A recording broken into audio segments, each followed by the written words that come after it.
Good evening, ladies and gentlemen, and welcome to the 7 o'clock main news. In tonight's headlines, IS militants release 49 hostages taken from the Turkish consulate in Mosul.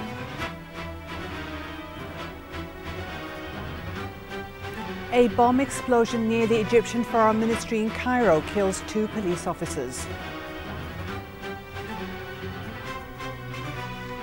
NATO says that fighting in Ukraine is continuing and the truce is a ceasefire in name only.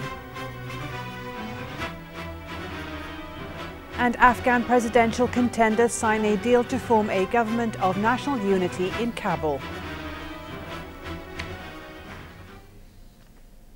His Highness the Emir Sheikh Sabah Al Ahmed Al Jaber Al Sabah received at Safe Palace today His Highness the Crown Prince Sheikh Nawaf Al Ahmed Al Jaber Al Sabah.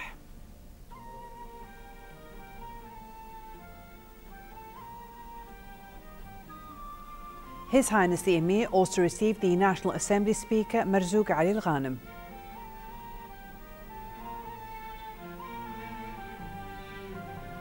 His Highness the Emir then received the Acting Premier and Minister of Interior, Acting Minister of Awqaf and Islamic Affairs and Acting Minister of Defence, Sheikh Mohammed Khalid Al Hamad Al Sabah. Later, His Highness received the Chairman of Kuwait Chamber of Commerce and Industry, Ali Mohammed Thnayan Al Ghanem.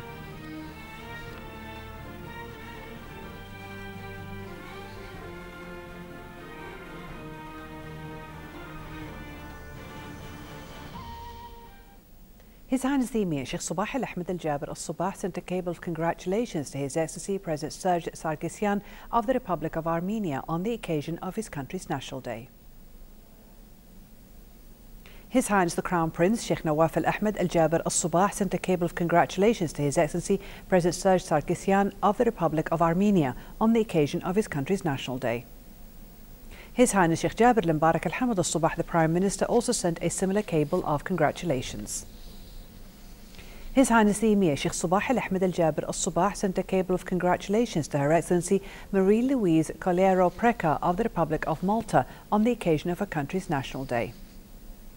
His Highness the Crown Prince Sheikh Nawaf Al Ahmed Al Jaber Al Sabah sent a cable of congratulations to Her Excellency Marie-Louise Colliero-Preca of the Republic of Malta on the occasion of her country's National Day.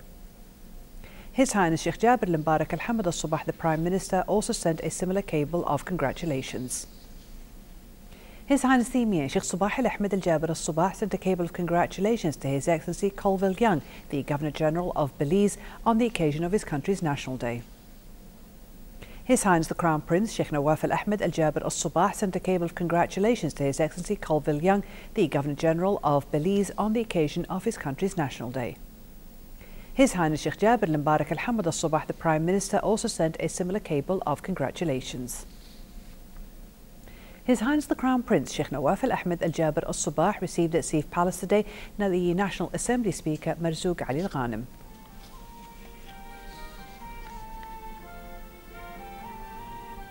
His Highness the Crown Prince then received the Acting Premier and Minister of Interior, Acting Minister of Awqaf and Islamic Affairs and Acting Minister of Defence, Sheikh Mohammed Khalid Al Hamad Al Sabah.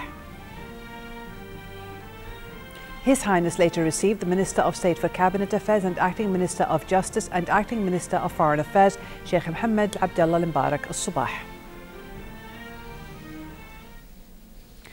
Tensions rose today on the Turkish side of the border as Turkish security forces fired tear gas and water cannons to disperse relatives of refugees fleeing violence from IS militants in northern Syria.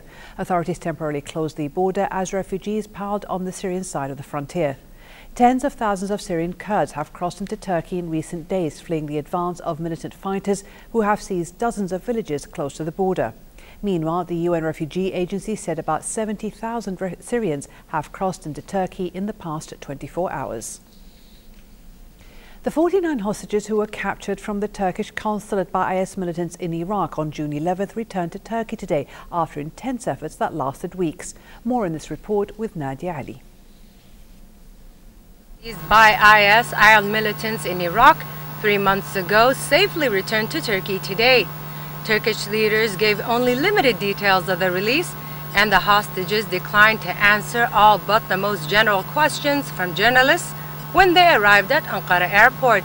The 49 hostages were captured from the Turkish consulate in Mosul in Iraq on June the 11th. when the IS-IL group overran the city in its surge to seize large areas of Iraq and Syria.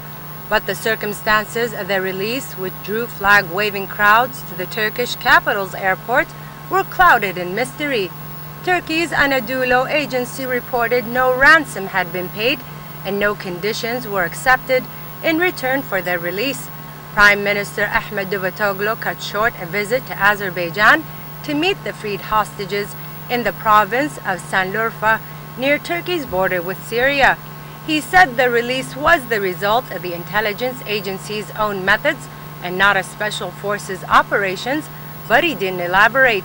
After intense efforts that lasted days and weeks, the citizens were handed over and were brought back to Turkey.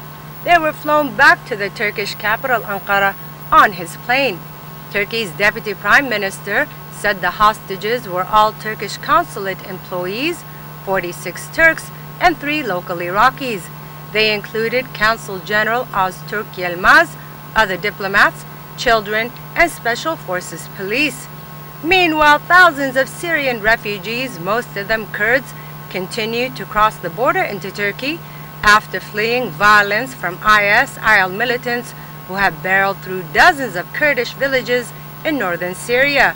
Turkish police used tear gas last Friday to disperse refugees on the Turkish side of the border in Sanlurfa, while tanks and military personnel supervised the area. Turkey, which is already home to nearly 850,000 registered Syrian refugees, decided to let them enter the country last Friday after reports emerged that militants were closing in on their communities, according to the governor of Turkey's Sanlurfa province. 2 senior policemen were killed in Egypt's capital today when a roadside bomb went off on a busy downtown street near the Foreign Ministry. The Interior Ministry said in a statement that several people, including other policemen, were wounded in the blast, which targeted a police checkpoint near the back gate of the ministry building. Security officials said 7 people were injured in the blast and that 4 nearby schools were evacuated as a precaution, while bomb squad teams combed the area searching for more explosives. Egypt has faced a violent campaign by militants since last year's ouster of President Mohamed Morsi.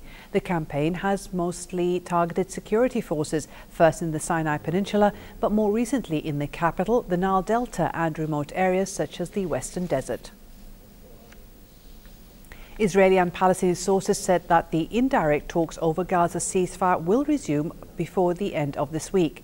Meanwhile, before the Palestinian and Israeli delegations head to Cairo, Palestinians will meet also in Cairo to discuss critical issues to anchor the national unity deal. More in the following report by Fatma Abdel Karim from Ramallah.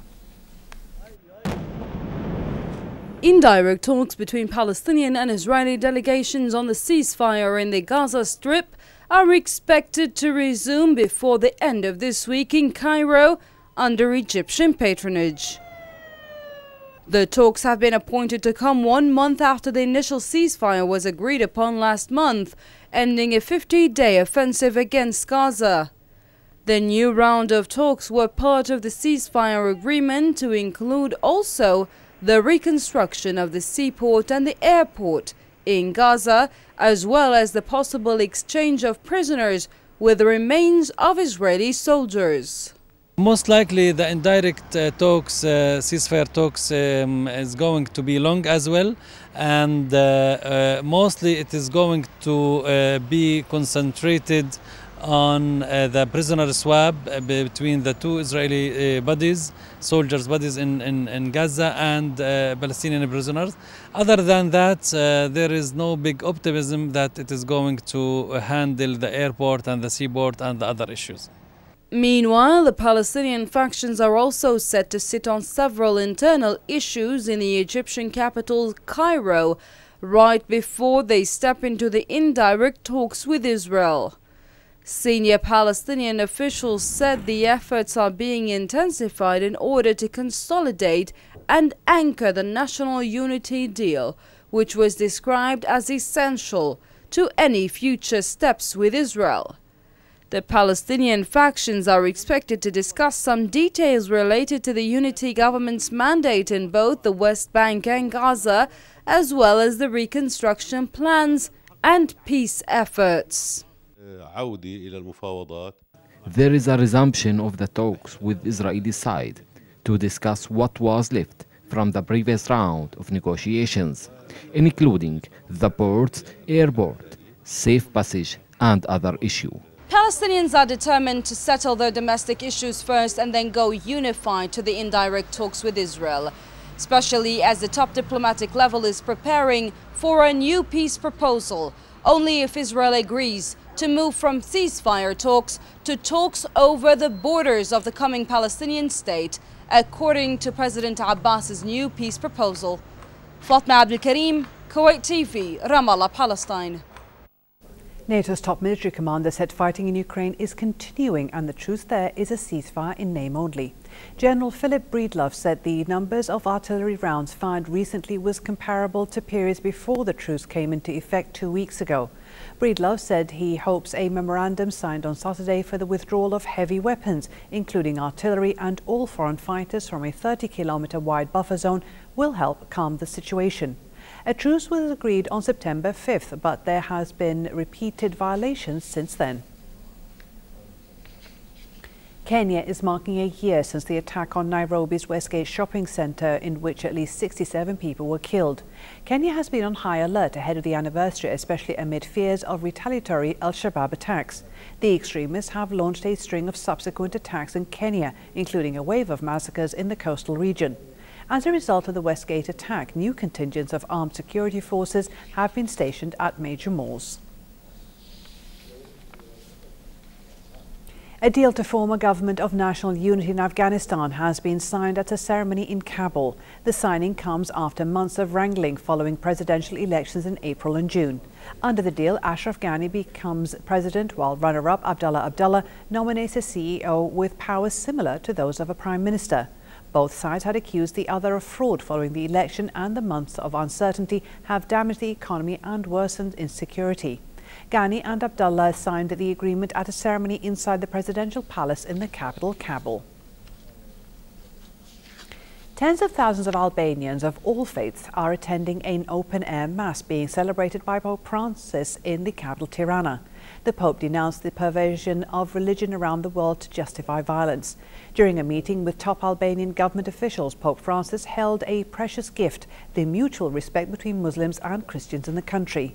Albania's President Bujar Nishani thanked Pope Francis for making the country his first European destination, saying it was an historic event for all Albanians. The three main indices of the Kuwait Stock Exchange were positive by the end of today's trading session, with the price index gaining 13.85 points, while the KSX 15 also put on 4.72 points. The number of trades amounted to 6,505. The value of traded shares was 37.1 million Kuwaiti dinars, and the volume of exchange stocks was 284.5 million. For a chance to see our reports again, please visit our YouTube channel at MOI Kuwait News. And to recap tonight's news, here are the headlines once again. IS militants released 49 hostages taken from the Turkish consulate in Mosul.